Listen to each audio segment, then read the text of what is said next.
EBC Vietnam Bureau, bringing you the news in the dynamic ASEAN region. On today's headlines.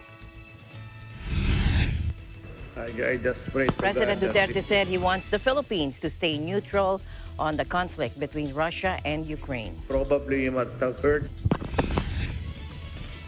The 21 Filipino crew members of MVS Breeze from Ukraine will be arriving home on Tuesday morning. In Vietnam, the government has approved a policy to arrange flights to repatriate its citizens with the initial number of 900 people from Ukraine. Our correspondent Erlo Bringas met a Ukrainian artist who wants to raise war funds by selling non-fungible to help his country and using cryptocurrencies. A Ukrainian-based information.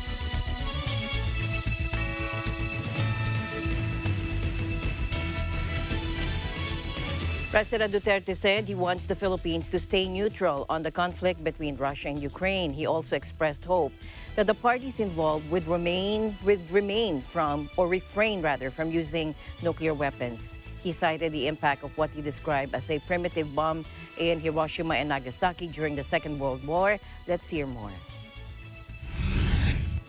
I just pray to God that this will not really go out of control. Sabi ko na nga sa inyo, probably you must have heard me on TV na pag hindi ito na-control, delikado ang mundo. Once they start to push the button of nuclear warheads or nuclear bomb, or sabi nga ng isang commentator, it will melt the world. 1,000 ang nuclear warheads na. Sa Hiroshima, that was a primitive bomb. Nagasaki, flattened to the ground. Kung 1,000 bitawan, we stay neutral. But reality tells me that in the end, we'll just have to select which side we would be. So, ngayon, let us just be hopeful, keep our fingers crossed na walang katok doon. But if you are listening dyan sa international channels, I made a statement 6 years ago before I became a president. Ang pinadescribe ko, tinanong ako about Russia and ano na talaga yan sila. Sabi ko, and the Americans will never stomach death and destruction. Takot sila. Takot sila. Sabi ko, the Americans will not. But you watch out for Putin. He is suicidal. Hindi suicidal, no? Talagang, kaya pag mapahiya siya dito, magwawala yan. And I realized it when I went to Russia. I had a talk with him on all aspects of life. Tagala. Sabi niya na magkaibigan tayo. Sabi ko, wala akong away sa iyo. China, wala akong away sa inyo.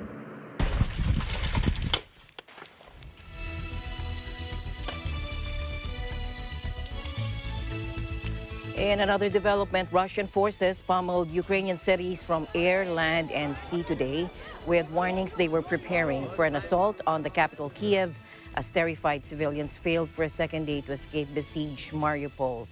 The relentless fire has pushed more than 1.5 million people across Ukraine's borders as refugees, though many others are displaced internally or trapped in cities, being reduced to rubble by Russian bombardment. International sanctions intended to punish Moscow have so far done little to slow the invasion, and Washington said it was now discussing a ban on Russian oil imports with Europe. The comment sent the price of Brent crude soaring to a 14-year high, with markets in Tokyo and Hong Kong slumping. On the ground, intense aerial bombardment continued overnight in the city of Kharkiv, which has endured almost non-stop fire in recent days. Ukrainian authorities said cities across the country were under attack. In the south of the country, regional military officials said Russia had shelled the village of Tuzli in the Odessa region from the sea, targeting crucial infrastructure sites but causing no injuries. In Kharkiv, Russian fire hit a university and apartment block in the northeastern city, blowing out all the windows and leaving the facade completely blackened and charred. As he watches his house burned down, shelled in a Russian attack, Yevgen Sporomsky's body shakes violently as he puts his hand in his hands. The ear-splitting blast of Russian artillery on Kiev's northwestern front leave his home in ruins, fires raging, and his beloved German Shepherd in need of rescue by his neighbors. Let's look at this scene.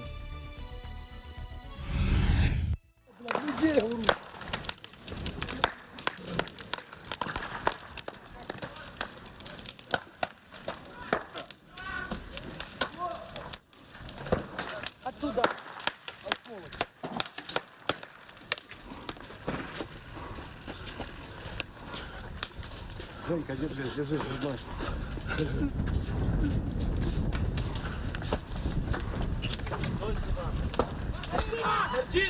Ты там хуй дал половину, и ты его сосал всю жизнь свою оставшуюся, блядь. Там тоже бывший. Вот это хорошо, если все живы. Это все херня.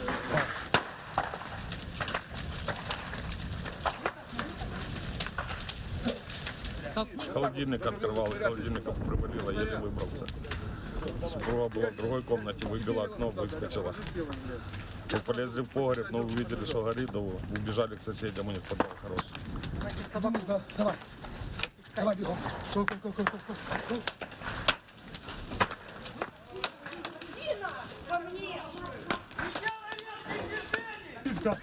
Не пугайте собаку, не пугайте.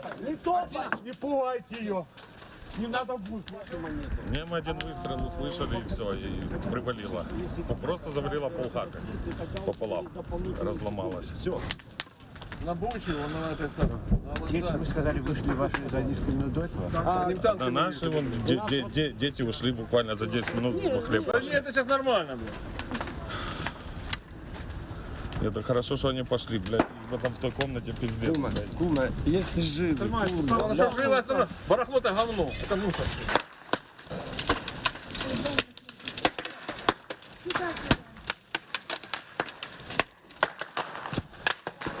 А что там выносить уже? Люди, що люди? По школі, з сільському мешканню їздили. А ми кажуть, люди.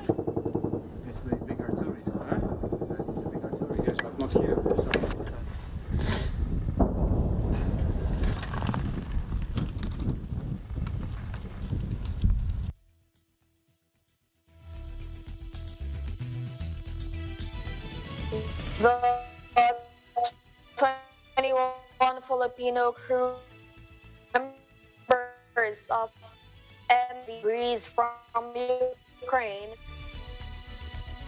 The 21 Filipino crew members from the MVSC Breeze will be arriving home on Tuesday morning via Philippine Airlines PR 659, according to the Department of Foreign Affairs announced at the weekend.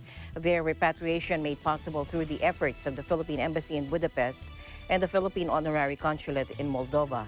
The DFA said the seafarers were able to enter Moldova from Ukraine from Chisinau. The Filipinos were transported to Romania, where they arrived early on March 4. The group was evacuated from the MVS Breeze, a bulk carrier that has been on dry dock for repairs at the Ilyich shipyard in port of Odessa, Ukraine, since January 27. The DFA also confirmed that another group of seafarers, 13 out of the 31 crew members of Star Helena, crossed the Moldova border on March 3 and were successfully evacuated from Kornomorsk through the honorary consul in Moldova. They are currently awaiting their eventual repatriation. Meanwhile, the foreign ministers of the Association of Southeast Asian Nations, or ASEAN, have called for an immediate ceasefire in Ukraine.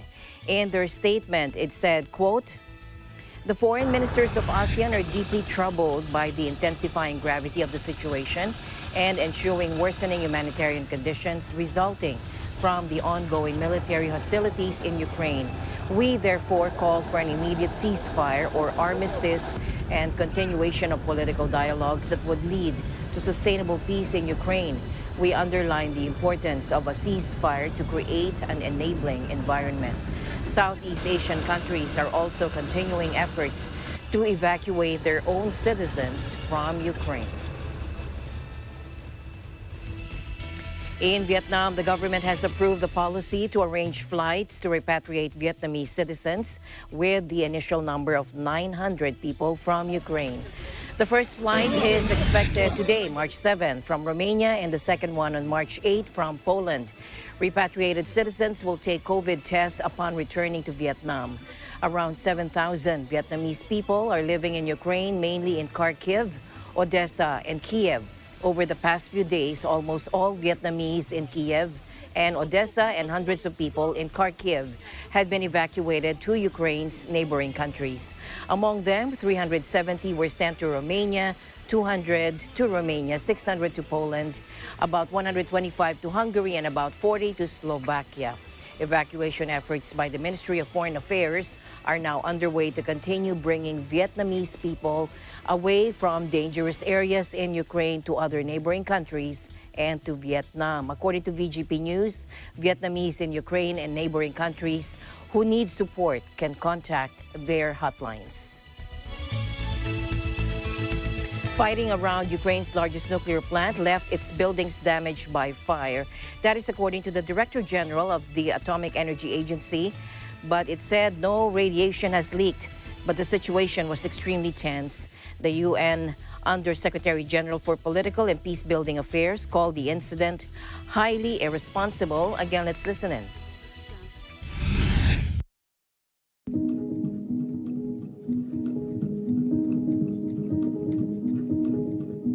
All the safety systems of the 6 reactors at the plant were not affected, and there has been no release of radioactive material. However, the operator and the regulator have been telling us that the situation is naturally continues to be extremely tense and challenging.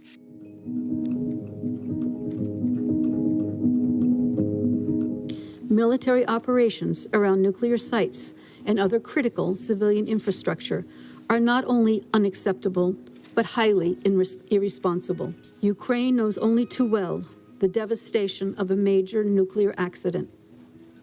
The Chernobyl disaster in 1986 stands as a lasting example of why it is vital to ensure all nuclear power plants have the highest standards of safety and security. Every effort should be taken to avoid a catastrophic nuclear incident.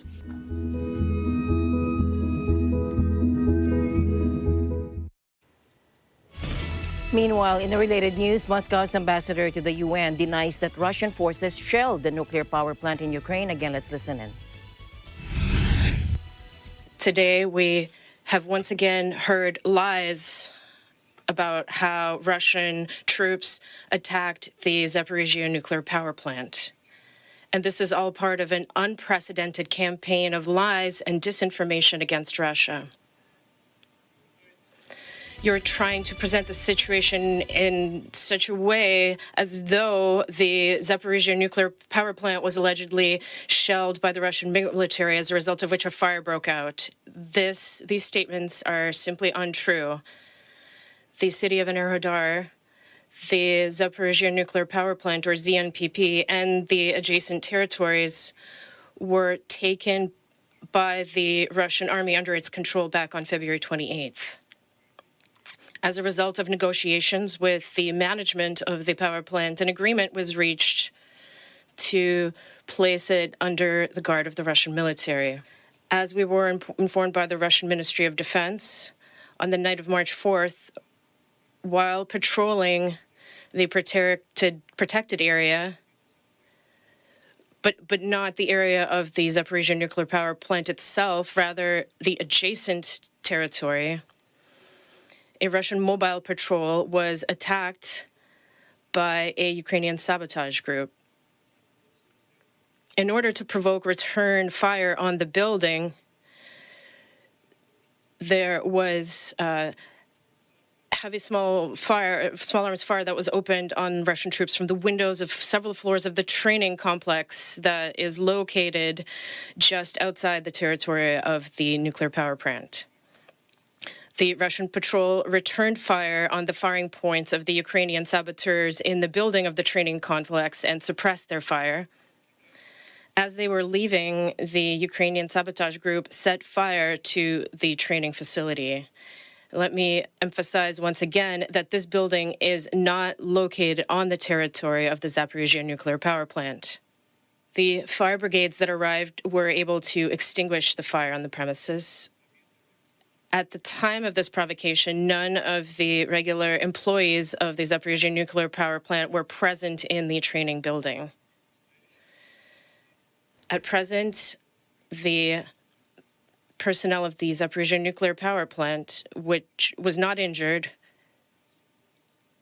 as we were assured by the permanent representative of the U.S., continues to work normally and is maintaining plant facilities and monitoring the radiation situation. The background radiation levels in the area of the nuclear power plant are normal. At a UN Security Council meeting on Friday, Kiev's envoy Sergei Kislitsva said Moscow committed nuclear terrorism when its forces captured the plant, calling Russia's invasion of Ukraine an attack on humanity. Moscow's envoy to the UN, as we heard there, Vasily Nebenzia, however, dismissed those reports that Russian troops attacked the plant as lies and disinformation. He also stressed that Russian forces aren't interfering with the work of the plant's operators, but are trying to ensure the security of the facility. Meanwhile, UN humanitarians have described as unprecedented the continuing outflow of children and families fleeing relentless shelling from the Russian military action in Ukraine. A week since Russia's self-styled special operation began, around 500,000 children have already been forced to flee their homes, according to the UN Children's Fund, or UNICEF. The psychological toll, meanwhile, that the barrage of shelling and sirens has had on countless families fleeing the country is clear. Here's young Gedini Williams from the UN Refugee Agency, UNHCR, speaking from Moldova's border with Ukraine. Yesterday in Warsaw, we received the first cargo shipment of trauma supplies, surgical supplies, and emergency health supplies and medicines. There will be then the cargo is currently moving towards the border and then will cross further. As well, looking to the possibility of the medical evacuations of civilians. I think that component need to be looked very carefully. I think at this stage, safe access will be very critical, both in terms of asset as well as teams that they are very willing to provide the needed medical support for the medical care. 500,000 children have been forced to flee their homes in just 7 days. This is unprecedented in scale and speed. As fighting continues, of course, last night, thousands of children spent another night in freezing and terrified in bunkers, their homes under siege. Children must have peace. And when we spoke to some of the families leaving, it was extremely clear the level of fear and trauma. One family that I spoke to, it was a mother with her 3 children in the car and their 2 dogs. They were all very shaken up. The youngest child, who was a young girl of, I would guess, around 8 or 9, was visibly shaken.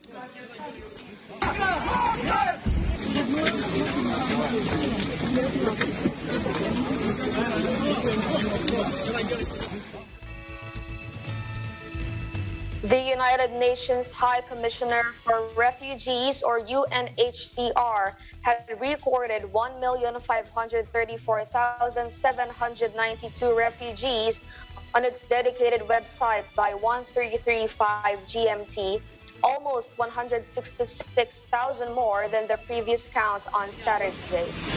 Here's Filippo Grande's tweet saying, quote, more than 1.5 million refugees from Ukraine have crossed into neighboring countries in 10 days, the fastest growing refugee crisis in Europe since World War II. The UN High Commissioner for Refugees. Authorities in the UN expect the flow to intensify as the Russian army continues to advance into Ukraine, particularly as it approaches the capital, Kyiv. According to the UN, 4 million people may seek to leave the country to escape the war. The Polish branch of Amnesty International, meanwhile, appealed on Facebook for Poland not to forget about migrants from the Middle East who are still stranded between Belarus and Poland. It called the unequal treatment of foreigners based on their nationality a massive injustice.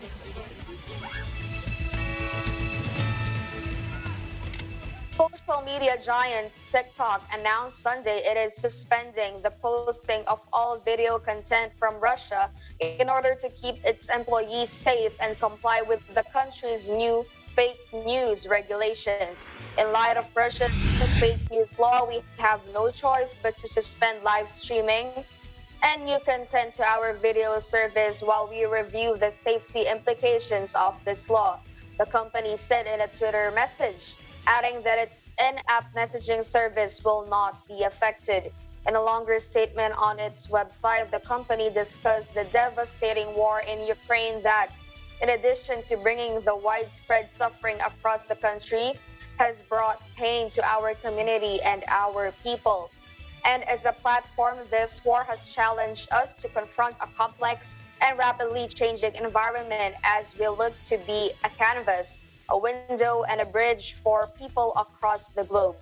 Russian President Vladimir Putin on Friday signed into law a bill introducing jail terms of up to 15 years for publishing fake news about the Russian army as Moscow pushes forward with its invasion of Ukraine.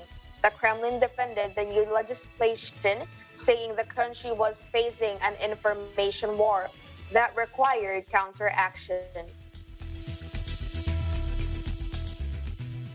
As Ukraine's battle against a Russian invasion dawns, people across Europe are determined to raise awareness and do whatever they can to support the country.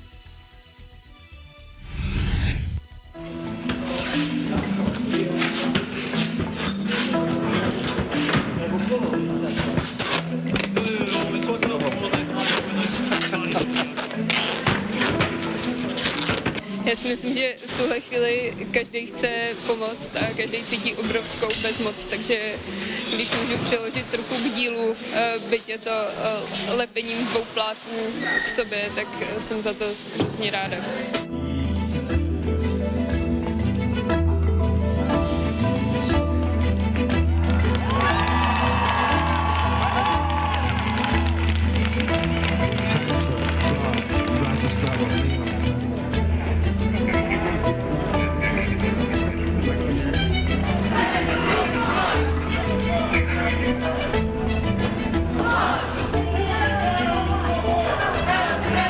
Esta manifestação é suposto passar por as embaixadas todas as...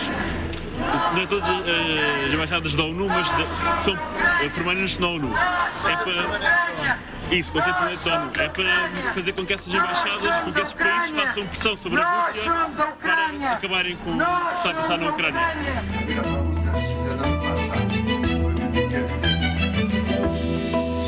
Le vaurien qui nous a entrepris sur le pont. Dommage. Cette soirée aujourd'hui, pour le peuple ukrainien, pour le pays et le soutien de la communauté autre que l'ukrainienne est très importante. L'art, on ne peut plus faire de l'art en fait juste en distraction, c'est vraiment une arme. Aujourd'hui, c'est une arme paisible, mais c'est une arme très très puissante.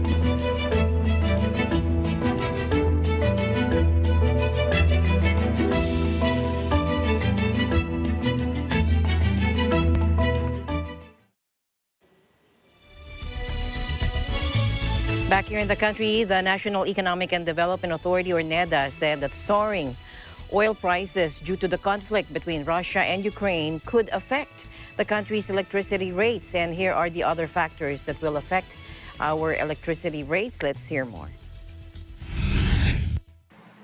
Yung pong sa presyo ng kuryente, meron po tayong nakikitang two possible reasons, no?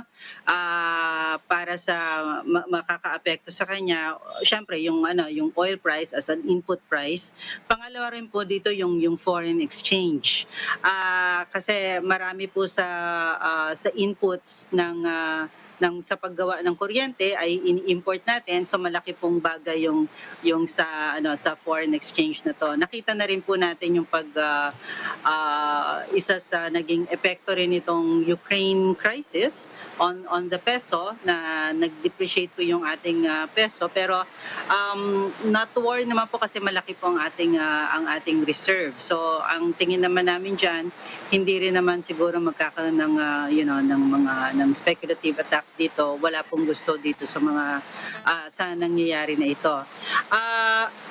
Tulad po ng sinabi ko, magkakaroon nga po ng pag-uusap ang economic managers.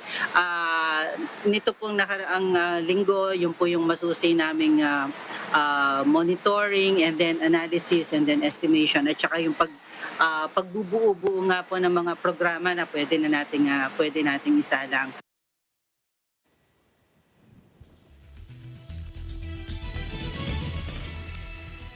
And ASEAN in Focus will be right back. We have more news for you, so please stay tuned.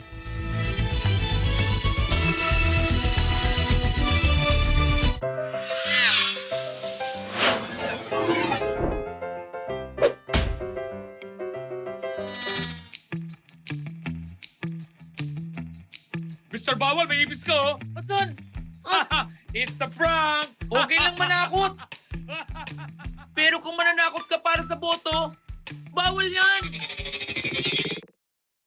Ayon sa Omnibus Election Code, threats, intimidation, terrorism, use of fraudulent device or other forms of coercion is an election offense. Sino kausap mo? Makaalis na nga, sa iba na lang ako mananakot. Mr. Pwede! Mr. Pwede! May malaking ibis sa likod mo! Nox! Babawi ka pa!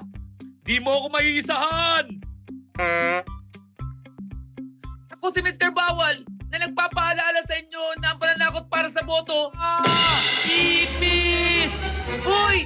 Bawal yan!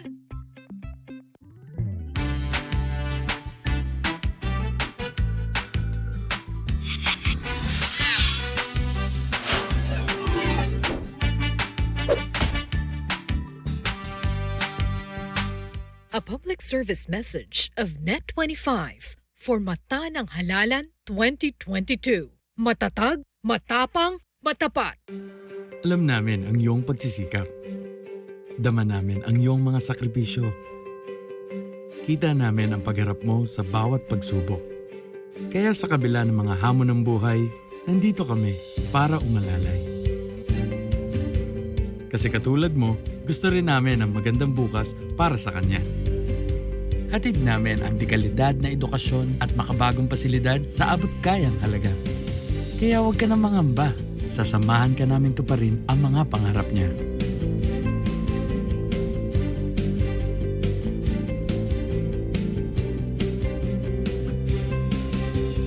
Maaasahan mong sulit dito ang mga pinagsikapan mo. Sa aming mga makabagong pasilidad at sistema ng edukasyon.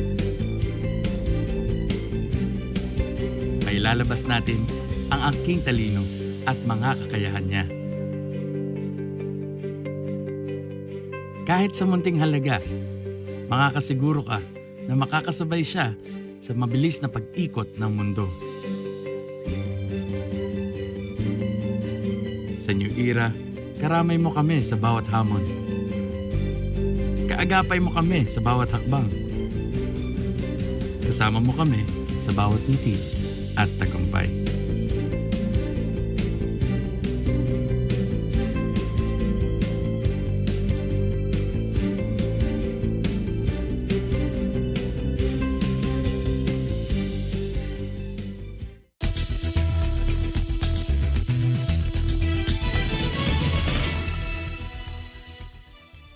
Welcome back to ASEAN in Focus. Duding has rendered some road sections in eastern Samar and northern Samar provinces impassable due to incessant rains in the region in the past days.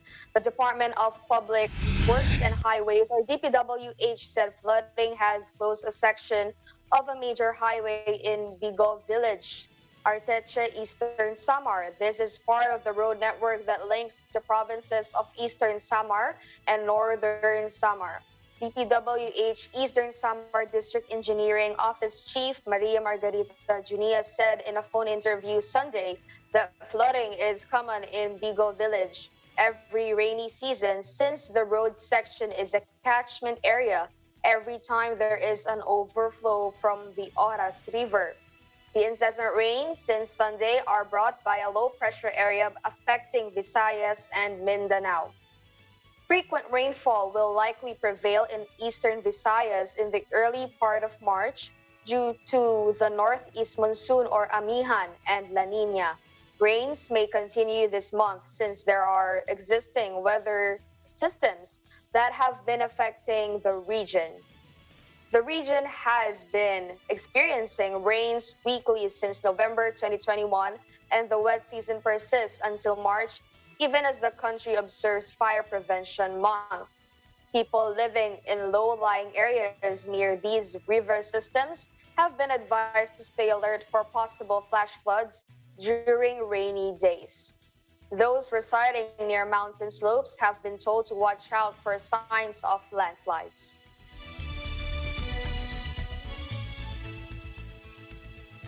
A boat carrying more than 100 Rohingya refugees, including dozens of children, landed on the coast of Indonesia's westernmost province, Aceh, early Sunday, police said. Local police chief Mike Hardy Wirapraha told AFP that they will conduct a general health checkup and COVID-19 rapid antigen test for these foreigners. Akan melakukan tes kesehatan karena sekarang sedang musim COVID-19, maka kami akan melakukan rapid antigen. Kemudian selain melakukan rapid antigen, kami juga melakukan tes kesehatan secara umum dari para warga negara asing ini. Kemudian lagi setelah ini kami juga sudah berkoordinasi dengan teman-teman dari imigrasi, teman-teman dari IOM, UNHCR.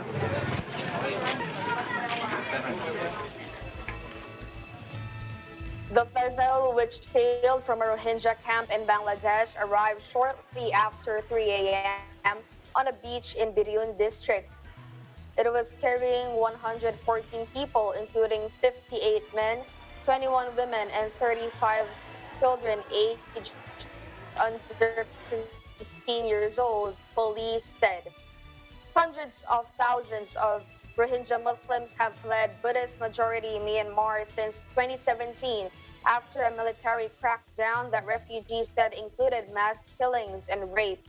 Most live in camps in Bangladesh where human trafficking operations from hundreds of Rohingya make perilous months-long journeys from refugee camps in Bangladesh to Southeast Asia, relatively affluent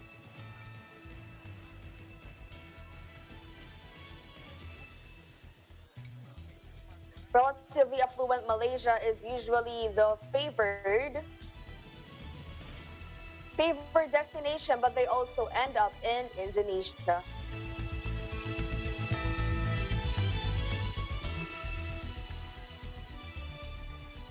As part of an effort to reopen international borders, Malaysia announced that the new air vaccinated travel lanes, or VTLs, involving Cambodia, Malaysia, and Thailand will begin on March 15.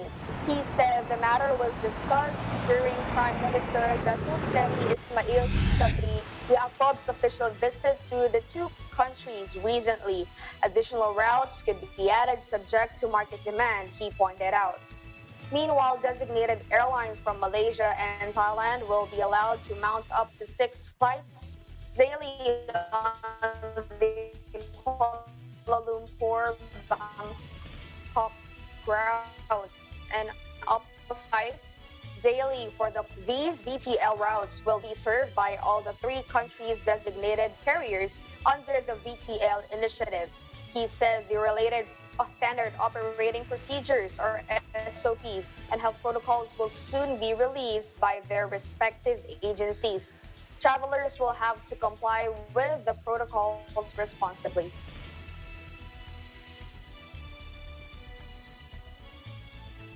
Thai authorities were preparing Sunday to conduct an autopsy on the body of Australian cricket superstar Shane Warne, who died of a suspected heart attack before flying him home, where he will receive a state funeral. Police said there was no foul play suspected in the 52-year-old's death after he was found unresponsive in a luxury villa on Thai holiday island, Koh Samui, late Friday. The king of spin's unexpected passing sparked a global outpouring of grief from prime ministers, rock stars, and fellow players, an acknowledgement that the Melbourne native transcended his sport. The player, one of the greatest Test cricketers of all time, was found unresponsive in a Samoana resort villa on Friday after failing to meet friends. Warne was taken to the Thai International Hospital, Samui, at about 6 p.m., but his management said despite medical efforts, he could not be revived. Prime Minister Scott Morrison led tributes to one of the country's greatest characters and announced Warne would receive a full state funeral. Credited with reviving of the art of leg spin, Warne was part of a dominant Australian Test team in the 1990s and 2000s and helped his country win the 1999 Limited Overs World Cup. His tally of 708 Test wickets has been surpassed only by fellow spinner Muta Muralidharan of Sri Lanka. Bursting onto the scene is a brash young player with a shock of blonde hair. Warne became almost as well known for his colorful life away from cricket as he was for his exploits on the field. The first bowler to take 700 Test wickets with an assortment of leg breaks, googlies, flippers, and his own zooters. Warne retired from Australia duty in 2007 following a 5-0 series win at home to arch rivals England. Warne played 145 Tests in a total over a 15-year career, taking 708 wickets, and was also a useful lower-order batsman with the highest Test score of 99.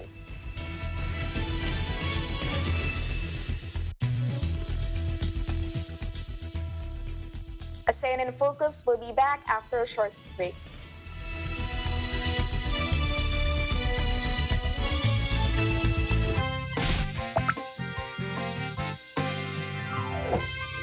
Karapatan natin lahat na iboto ang karapat-dapat! Tama! Lahat ng Pilipino pwedeng bumoto! Kung rehistrado ka. Ha? Ang lahat ng Pilipinong rehistrado lamang ang maaaring bumoto. 1 taon ang ibinibigay ng Commission on Elections para magparehistro ang mga Pilipinong boboto sa darating na eleksyon. Kailangan gawin ito para maiwasan ang tinatawag na flying voters. Teka, lahat ba kayo nagparehistro na? Opo! Rehistrado na kami lahat! Bakit tahimik ka? Hindi ka nakapagrehistro, no? Nakakalimutan ko. Ay, hindi ka pwedeng bumoto. Mabuti pa, bumili ka na lang ng balot. Pagka kami pa bumili ng balot, pwede na kami bumoto. Hindi, pero mabubusog ka. Para sa karagdagang kaalaman, makipag-ugnayan lang sa pinakamalapit na barangay o bisitahin ang COMELEC website. A public service message of Net25 for Mata ng Halalan 2022. Matatag, matapang, matapat.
mas sasaya ka daw kung babaguhin mo ang perspective mo. Malapad. Kilay ang problema din o. Ha? Sige, payag ako. May kakaibang tunog eh, tingnan nyo ha. Paano yun? Nako! Salot daw kami mga tambay. Kami nga taga-turon kapag naliligaw. Sorry na, patawarin mo na ako. Adna, an-ab, oyak. Pabilisan ang labanan. Hindi na. Baliktado! Yung curfew hanggang 8 p.m. Kayo hanggang friends lang.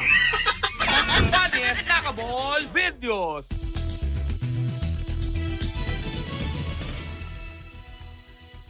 Welcome back. The Department of Health, or DOH, on Saturday, March 5, said that there must be a sense of urgency when getting a COVID-19 vaccine booster shot. This is amid the low number of individuals getting their additional dose. Alam natin na ang ating numero ng pagbabakuna sa mga nakalipas ng linggo mahina, lalong-lalo na ang booster sa iba't ibang kadahilanan, no? Habang ang hesitancy ay bumaba, walang urgency yung pagpapabooster kasi sa karamihan sapat na yung 2 dose at saka yung no box, no entry hanggang 2 dose. Ang gagawin natin ay strengthen natin yung advocacy. Our Health Promotion Bureau kasama ng ating mga ahensya ng pamahalaan at ang lalong-lalo na yung DILG at yung ating mga other partners from the private sectors ay pag-ibayuhin yung communication and advocacy to increase the uptake of a booster. Ang kampanya nga natin sa buwan ng Marso is to march to bring the information and the vaccines to the homes and the workplaces.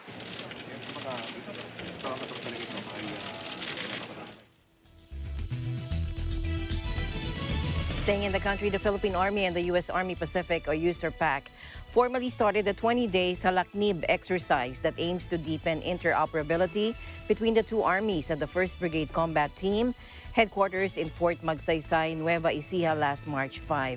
Salaknib demonstrates the long-standing partnership between PA and USARPAC. USARPAC Deputy Chief Major General Matthew McFarlane, the guest of honor and speaker, said in his speech, which was sent to reporters yesterday, Salaknib, which means shield in Ilocano, is an annual bilateral combined exercise that aims to enhance the defense readiness of Filipino and American troops by developing tactical interoperability. The 2022 edition of Salaknib focuses on the capability development of the 1st Brigade Combat Team, the PA's primary combined arms and rapid deployment unit. Salaknib also showcases the U.S. government's resolve to fulfill its alliance obligations in the region. Last January 21, the PA and USARPAC teams completed the 3-day inspection of the proposed training sites in Central Luzon to ensure availability, suitability, and training worthiness. PA Chief Lieutenant General Romeo Bronner Jr. earlier commended the Salaknib planning team for carrying out a thorough planning process aimed at ensuring the success of the bilateral exercise, even amid the pandemic. And our correspondent Erlo Bringas met a Ukrainian artist. He talks about raising war funds to help his country. They are creating a collection of non-fungible tokens, or NFTs, to raise funds for the war against Russia and by using cryptocurrencies. Erlo? The armed conflict between Russia and Ukraine continues to reach nearly a week. Thousands of civilians evacuated from their country and go to nearby countries with their families. A Ukrainian-based information technology company owner appealing help for their countrymen because of the ongoing crisis. In an exclusive interview with Net25 Eagle News, Bogdan Nesvit, owner of large information technology company there, he had to evacuate his staff to safer areas to continue their work. Bogdan decided to set up an organization called World Save Ukraine to help Ukrainian people who are now affected by the ongoing conflict between Russia and their country. Basically, we've relocated most of the people from our company to a safer place. And there are some people who are still left in the capital where the bombing is going on all the time. We are trying to help them as well, to try to help their families. But for now, it's practically impossible to leave those places where the bombing is going on. So the team is all right here. We are working around the clock to launch this charity project and to help our country because we know that if we succeed in uniting crypto community, we can do that. We can provide substantial help, which can actually change the things now. Specifically, he invited the crypto enthusiasts to get their artworks, and all of the funds from their artworks will be able to help their countrymen. He is also calling for help from the Filipino community crypto enthusiasts. The main goals of this project, basically there is a single goal of this project, is to raise a substantial amount of money to help the Ukrainian people and government to fight this war. Because this war is not just about Ukraine now, it's about the whole world. And basically, in just in a nutshell, the project is an NFT collection in collaboration with Ukrainian artists. So basically, we united a lot of Ukrainian artists who will be creating art for us. Then we'll transfer that art to NFT and to try to raise money. Because NFT is a new way to basically raise money to different causes, and our cause now is to help our country. And there are a couple of relevant use cases. For example, there is a organization which is called Ukraine DAO, which has so far raised about $1 million to help Ukrainian government as well. So it's a great way to raise money quickly now, and there are a lot of crypto enthusiasts who are ready to do that. The evacuation of Ukraine citizens continues. Besides the civilians, he also wants to help the Ukrainian military. In general, I'm okay. I'm staying strong for my team and for my country as well. This is the best what I can do now. Yeah, we are working around the clock to launch this charity project and to help our country because we know that if we succeed in uniting crypto community, we can do that. We can provide substantial help, which can actually change the things now. Despite the Russia-Ukraine crisis, Nesbitt hopes that the day will come when the situation will return to normal. Reporting for Eagle News, Orbringas, we live in interesting times. I am staying strong for my... Thank you, Erlo, and thank you, Eliana, for keeping me company today here on ASEAN in Focus. Thank you, Alma, and that is the latest news in the Southeast Asian nations. Stay updated about the ASEAN region. I'm Eliana Faith Sebastian from EPC Vietnam Bureau, and we live in interesting times. Thank you, Eliana, and we'll see you back tomorrow. Stay in the news because we live in interesting times.